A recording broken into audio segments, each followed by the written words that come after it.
Man nehme.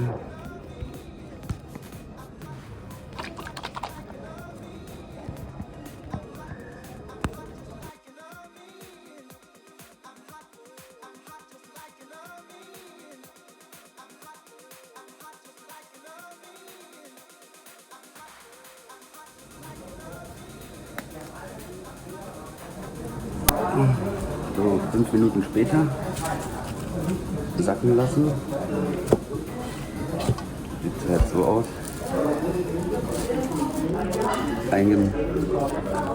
Mit Lotion eingerieben. So, jetzt kommt Step 2. So ist der 3. Step 1 war einreiben mit Wattepads. Step 2 war geduldig sein, 5 Minuten abwarten. Ja, und jetzt gucken wir mal, was bei rauskommt.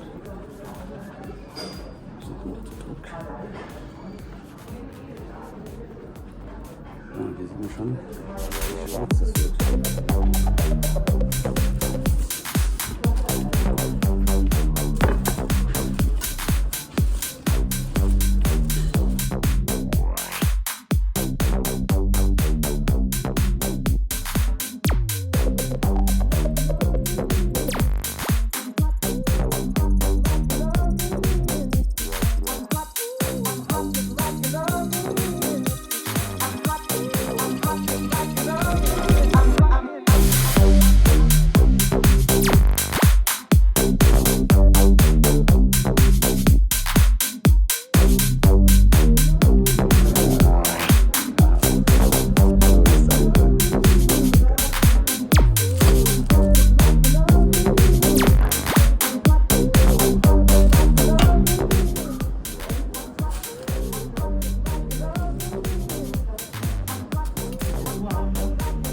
So sieht es hier aus.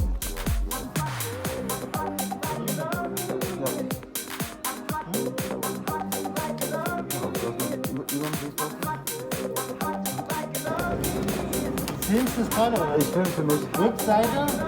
Ja. So, jetzt muss man das ein bisschen ziehen hier, damit es ein bisschen...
Ja, sieht gut aus.